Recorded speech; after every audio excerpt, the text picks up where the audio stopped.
Nice doll. That's what you think.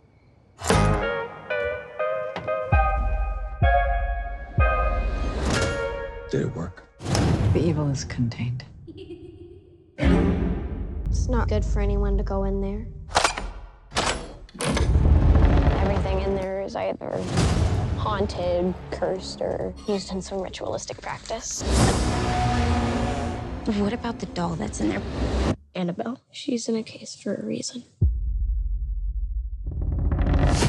If you had to choose one demonic entity that is in the artifact room that we have been recently introduced to that you would never want to come in contact with again, or one that you think that you could really like take down pretty positively, who would it be besides Annabelle? Because no one wants to mess with her.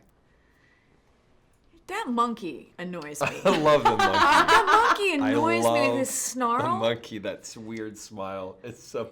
You do a great monkey. Booked it for the next film. Spoiler alert: she is the monkey in She Conjuring is the 3. monkey. I just want to punch that monkey. Good question. I'm trying to think from this particular movie. I don't know. They're all so scary None of them are and good, wrong. I know. None of them are good. I do like the possessed monkey artifact. I'm not. There he is! Yeah, he's right there too, over there. They put two monkeys in here? Double monkey. Double monkey. I like him just because, like, you know, it's like, oh, what does he do? He plays the Just kind of creeps you out. Yeah, he just plays a musical instrument, like in the middle of the night. Hopefully that isn't too harmful. That's true. He seems Okay. pretty harmless So and kind far. of adorable at the same time. So maybe I like that one. But Yeah. I don't know. Take You that know. back. I don't want to punch him. He's fine. I like I didn't him. mean to be I so think he's violent funny. just then. Yeah, I think he's funny. Mr. Alex, I don't want him to not like me because I love him so much. I'm probably gonna say the ferryman again because I don't want to be taken into that corridor ever again in my life. What's that? The ferryman. They put coins over the eyes of the dead so he could take their souls. I'd say the ferryman too. I don't want to pay his toll. No. Ooh. I'm good. Thank you.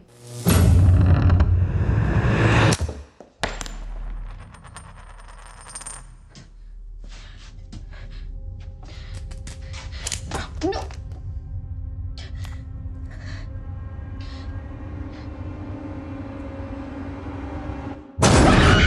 But I also like, I mean, from this movie, besides Annabelle, obviously, I love the idea of a haunted wedding gown. The bride was phenomenal. It's great, and just for myself, I love the idea that maybe there's a cool story behind that one of a absolutely. possessed, wedding gown that you put on and it, makes you do bad things. Makes you super bad. It's just like everything was good, and then she got married. Yes. It was just like, if you had to choose one of the demons or artifacts to have your back in a fight, Mr. Alex. Done. The ferryman. Ooh. Well, Annabelle. That's I true. But yeah, I mean that's it's like a given, but she kind of is the instigator of them all. She'd be She's really gonna make the helpful. fight worse. Unless she turns around on Yeah, you. and she's True. As long as you just compliment her, I feel like it'll keep it at bay. There you go. Mr. Alex. True. Yeah, but so I feel like whenever there's a horror movie, people always want to know, is there anything weird that happened on set, or was it just like creepy vibes? Like, do you guys have any good horror stories? it was creepy the whole time. Yeah, it really was. I was always so curious because I've heard that happens all the time, and I was like, okay, but it's pretty true. Really? It's accurate. Yeah, I mean, we had a set blessing, which I think kind of helped things stay. Like a legitimate, did they give you a little holy a water to priest hold came. around with you? Yep. Yeah. He splashed us with holy water. He gave us rosaries, so that was super cool too. Did it change the vibe after that happened? For a few days. And Yeah, then and then And then it went back to being creepy? Yes. It's always creepy when Annabelle's involved. Yeah. But I woke up with a tiny cut of a triangle on my forehead and my hairline. But then Mr. Gary made me think I was abducted by aliens, and I made my mom sleep with me for the rest of the night. At this point, you guys have been with these characters for a while.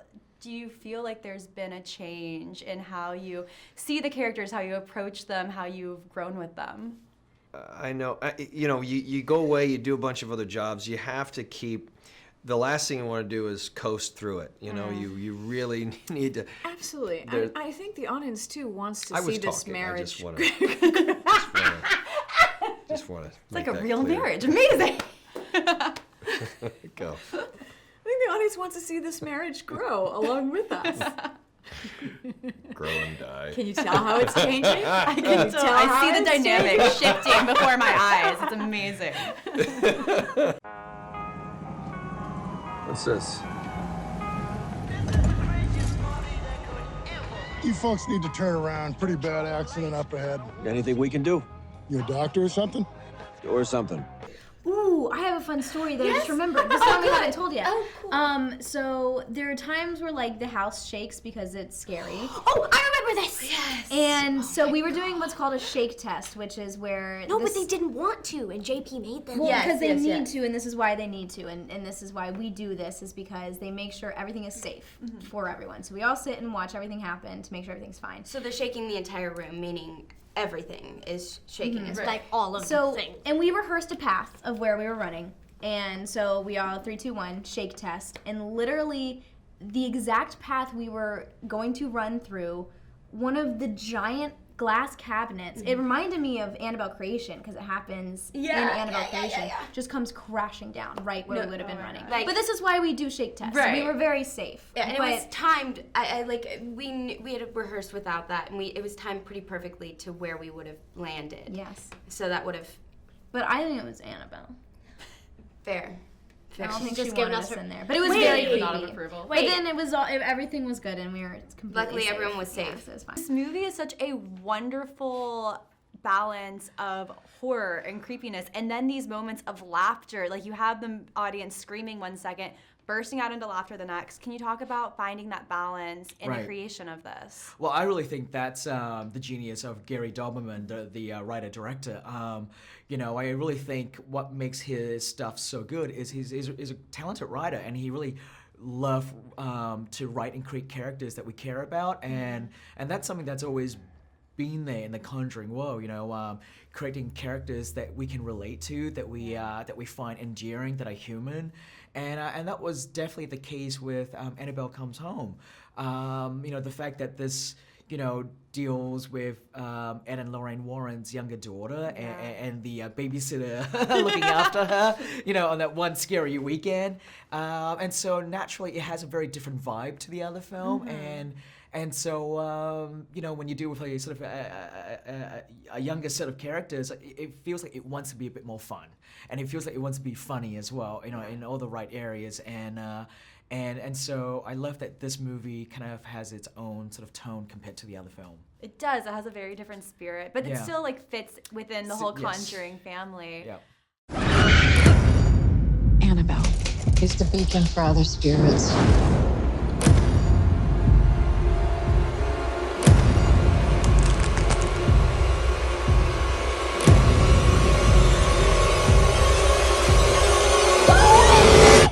Mrs. Warren? Mom? Is everything okay? Something is happening inside your house, and we're not really sure what to do. Can I speak to Annabelle? I'm sorry? You need to give her a soul, dear. She wants a soul.